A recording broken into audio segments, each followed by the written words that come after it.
Welcome to Rex's Bible Minute, a weekly video where we study the Bible and try to let it say what it says. We're in week number 11 of our study of Exodus. We're going to be chapter 8 today, and we're going to cover the whole chapter.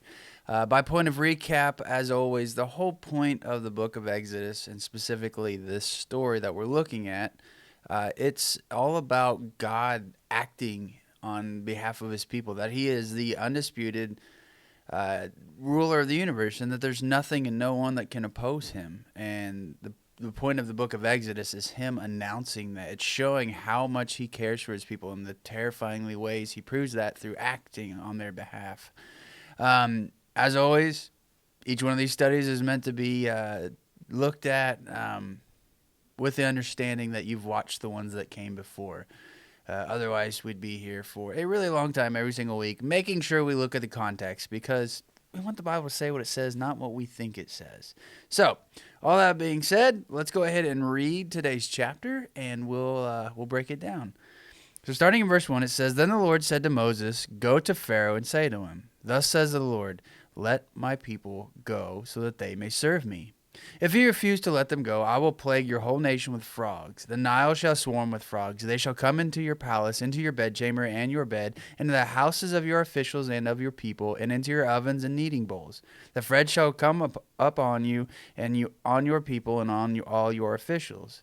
Then the Lord said to Moses, 'Say to Aaron, stretch out your hand with your staff over the rivers, the canals, and the pools, and make frogs come up on the land of Egypt.' So Aaron stretched out his hand over the waters of Egypt, and the frogs came up and covered the land of Egypt. The magicians did the same by their secret arts and brought frogs up on the land of Egypt. Then Pharaoh called Moses and Aaron and said, 'Pray to the Lord to take away from me and my people the frogs, and I will let the people go to sacrifice to the Lord.' Moses said to Pharaoh, 'Kindly tell me when I am to pray for you and for your officials and for your people, that the frogs may be removed from you and your houses and may be left only in the Nile.' And he said, 'Tomorrow.'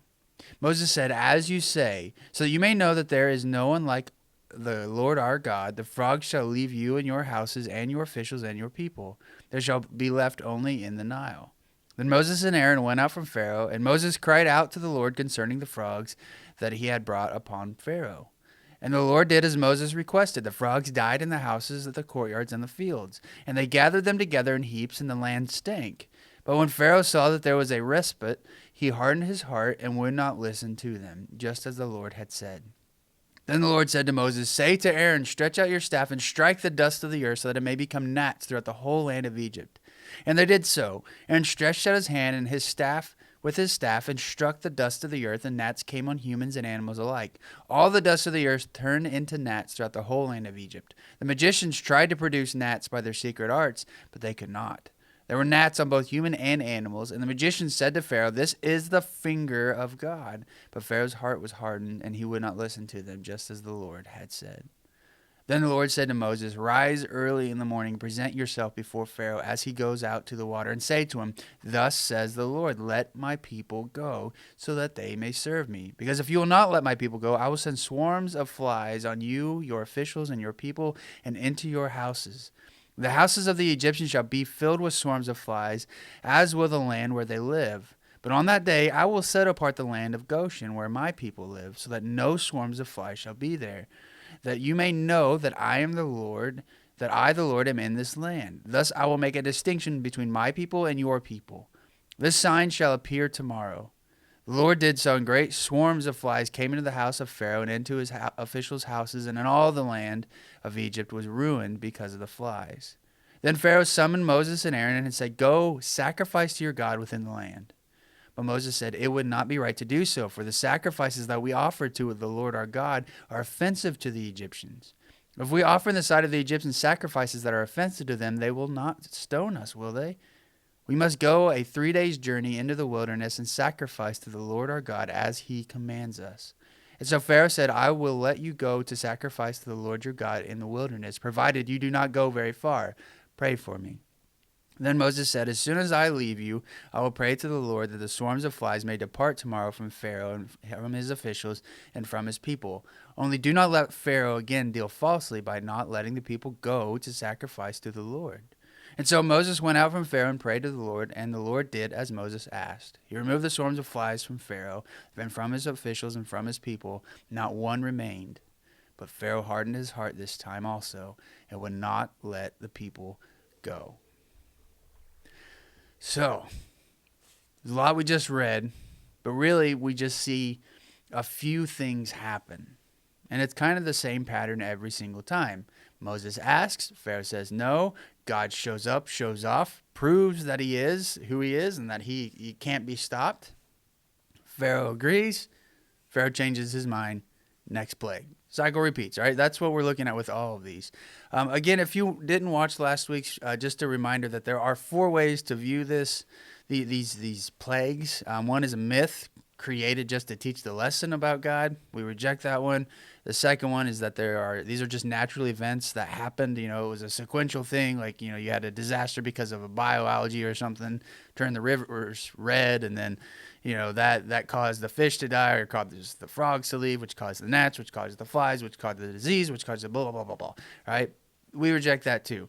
As the entire answer. And then there's the literal, that everything is exactly as it's written, that there's no space at all for natural events to be used by God, that everything had to be supernatural. We reject that one.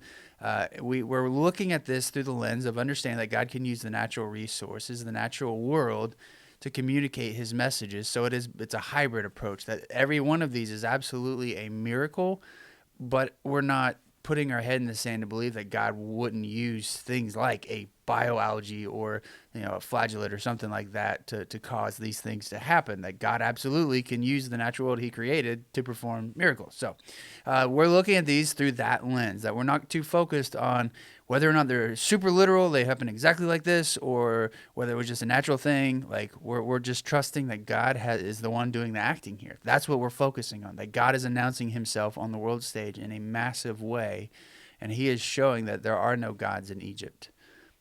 That's kind of the point, right? So this plague that we look at, this second one, the first one was the Nile and all the waters in Egypt turning to blood. The second one is the frogs, right? So the Nile is famous for having frogs. It always has had frogs, healthy frog population, lots of them. And therefore, there's a goddess called Hecht, who is associated with frogs, right? She is the giver of life goddess. She's the patron of midwives and childbirth. Like that's what she's associated with. She's also the consort for the creator god Khnum. I'm sure I'm saying that wrong. And so she's associated with the creation of new babies. Like that's who she is. She is part of the giver of life goddess. And it's also important to remember that not every frog was associated with her. There's special frogs, that kind of thing. But anyways, we see that with the frogs, we see chaos escalating, right? If the gods are there to create order, right? That is what makes Egypt so great. The fact that the Nile floods consistently, the fact that they're able to grow extra food consistently, that they have order to their society, all of this is because the gods provide. And now we're seeing this chaos. It started with the waters, and now these frogs are everywhere. And they're just, I can't imagine that's fun for anybody to constantly have so many frogs around that they're like jumping in bed with you, that they're jumping on you, that they're getting in the way, that you step on them. They're everywhere. I find it odd, maybe not so odd is the right word, but I just find it kind of funny that it's intentionally mentioned that they jump in Pharaoh's bed. The Hecht being the frog goddess of fertility. Anyways, so we see that the magicians are called in again, like same with the last plague, and they're able to recreate it. I don't know what that means, but again, it's important to remember that the magicians are to be thought of more as like advisors, that they are kind of like, they would be like in the United States, like the cabinet members, like specific cabinet members are responsible for certain sciences. You have the Secretary of Agriculture, the Secretary of et cetera, et cetera. Like these are people who are supposed to be experts in this kind of stuff. That's what the magicians really are. They're supposed to be experts in magic, which means they probably had some form of science or that they were using that they called magic. Regardless, they're able to replicate this, and that satisfies Pharaoh. He's just extremely annoyed, right? Like, he doesn't want the magicians to fix the problem. He just wants to have them prove that their gods are able to counter his this God by doing the same thing. Which, again, if I was Pharaoh, I would be upset. I would want them to fix the problem, not make it worse by doing it again. Like, anyway, so we see that the frogs are causing Pharaoh to be angry. He's frustrated with him, and so he caves and he asks Moses to pray that the frogs would go away, to ask his God to take away the frogs, which is significant. We'll talk about that in a little bit. But Moses, it says, all right, well, you've got to give me a specific time you want me to pray for this. Because I want you to know that when they go away, it's because of our God. It's not because of anything else. It's because our God is the true God who is in control of all things. And so Pharaoh agrees. Moses goes and prays at the specific time, and the frogs all go away except in the Nile. Every single one of them just drops dead. It's undeniable that this new Hebrew God that the Egyptians are unaware of is truly the real deal. And so Pharaoh has agreed, but then he hardens his heart. Now, it's important to remember a couple things when we read this sentence, because it's important for two of the plagues today. When it says he hardens his heart, remember that the word heart here, that was where they thought of as the thinking center, right? So if we were writing this down today, we would say he hardened his mind, right? That is what we would think of instead of heart. But there's also kind of a play on words here. It's kind of, in my mind, like a satire on Egyptian mythology. Because in Egyptian mythology, when a person dies, their heart gets weighed against a feather. And again, remember, they thought of the heart as the thinking part of your body. But did that person do good or were they bad? And if they were good, well, their heart would be lighter than a feather and they would get to go to the good place. If it was heavier than a feather, they would go to the bad place. There's a really cool scene in a recent TV show called Moon Knight. It's a Disney superhero show. It's violent. Don't really, if that offends you, don't watch it. But there's a really good scene where this is shown in that TV show, and they talk about this mythology because that superhero is based on Egyptian mythology. Anyway, so it's kind of every time it says he hardened his heart, it's like they're saying they're weighing down his heart. It's like they're saying his heart is becoming more and more heavy. Like it's like, okay, like even by your own standards, you're failing. You're doing the wrong thing. Like your heart is becoming heavier. It's becoming hardened. It's getting weighed down. So that's just another level of this to understand that there's also a bit of satire probably going on. And so frogs are dealt with. Moses prayed for Pharaoh.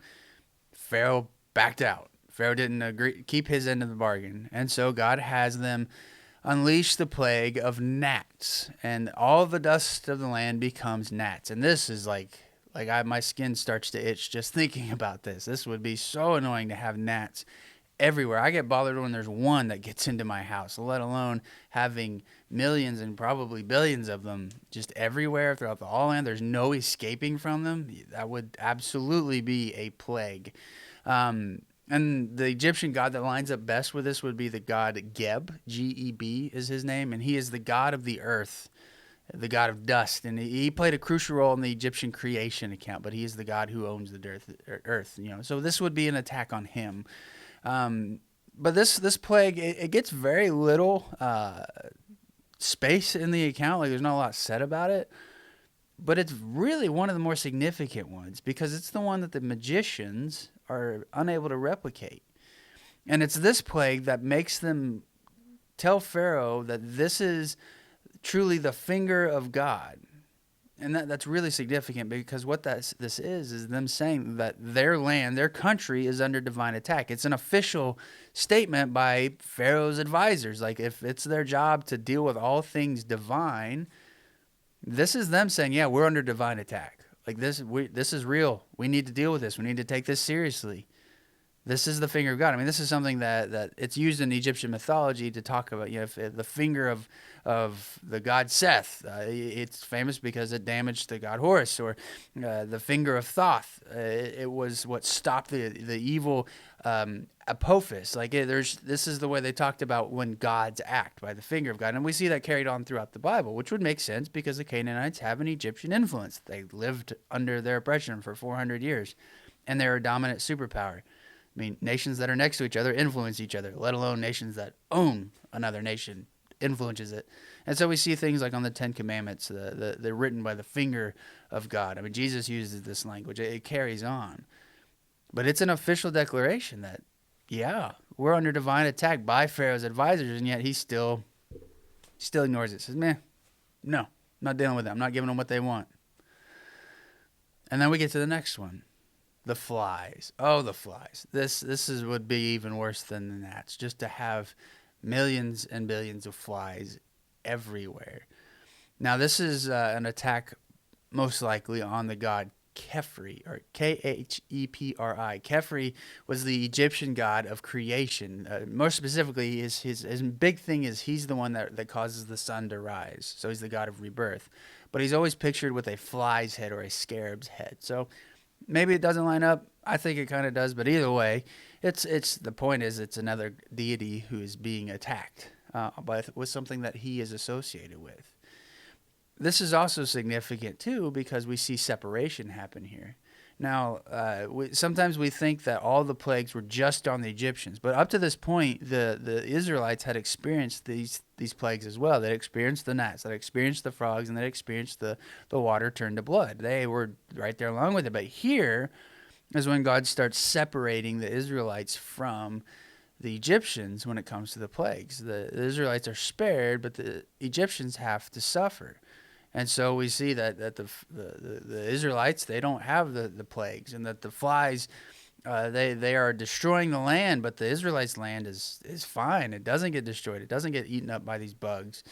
And so, again, Pharaoh agrees. And this time, he comes halfway. He agrees, but he wants it on his terms. He says, you can sacrifice here in Egypt. You're not leaving. And Moses says, no, we can't do that. I mean, primarily because that's not what God asked for, but also because shepherding societies were looked down upon by the Egyptians. Again, you had a long history of being racist towards Canaanite people groups by the Egyptians at this point, going all the way back to the Hyksos period, at least the way I understand it and what I believe about it. But we see that the sacrifices would be incredibly offensive to the Egyptians, so Moses says we can't do that. And so Pharaoh says, okay, fine. You can go just a little ways outside. Don't go very far, but you can go sacrifice to your God. And then he asks Moses to pray again, and Moses prays, flies go away. Pharaoh hardens his heart, and we're back to the same cycle. And so when we get to this point, we see something very special here. We see a principle carried on throughout the New Testament. Matthew 5:44 says this, Jesus talking. He says, but I tell you, love your enemies and pray for those who persecute you. And Paul expanded on that statement in 1 Timothy 2. He says, so then, this is my very first commandment. God's people shall make petitions, prayers, intercessions, and thanksgivings on behalf of all people, on behalf of kings and all who hold high office, so that we may lead a tranquil and peaceful life in all godliness and holiness. This is good. It is acceptable with God, our Savior, who wants all people to be saved and to come to know the truth. See, it's important to understand the dynamic of what's happening here. That a prophet is somebody who delivers a message from God. That is what it is. So, in pop culture, it's associated with seeing the future or this and that about usually, it's about what's going to happen, when that's not what a prophet's job is. Sometimes the messages they deliver are about the future, but really it's just this is a message from God. It can be about anything.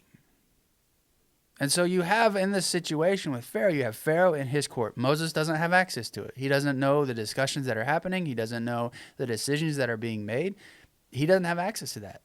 But he has access to the heavenly court, where God has his court, his advisors, his leaders. We've talked about this in the past around here, that God has a heavenly court where he holds discussions and hears input from the other lowercase gods that he has. That's the way the Bible uses to describe the beings that are on God's board. And they make decisions, and prophets deliver the messages. So Moses has access to that one. And so when Pharaoh agrees to have Moses, he asks Moses to pray for him, we see an acknowledgement of the other court. Right? Pharaoh isn't in disbelief. He is acknowledging that there is another divine being who is responsible for the plagues that are happening to his land. And so he asked Moses to pray. And Moses' prayers are genuine. He prays the things that Pharaoh asks of him. I mean, we see this recognition of this heavenly court, and then Moses taking that. And you'd think that Moses would be like, well, how about some action first, right? Like Pharaoh, how about you let the people go, and then we'll pray once we're gone? But it doesn't work like that. Moses ends up praying for Pharaoh, on behalf of Pharaoh, for Pharaoh's best interest. Pray for your enemies. Moses prays for his enemies. And it costs him. But we have to trust in a higher power. That's the message here. We have to trust that God is bigger than our enemies, bigger than our problems, bigger than the issues we face. That God can handle it. And if it doesn't look like he's handling it, if it doesn't look like what we want, we have to trust. God sees the bigger picture in ways that we don't. So pray for your rulers. Pray for your enemies. Pray for those who persecute you. Jesus did, Paul did, John did, Moses did. We don't have an excuse. Hopefully this was enlightening, helped you understand this passage a little bit better, and is useful in your daily life. If you have any questions, reach out. Otherwise, see you next time.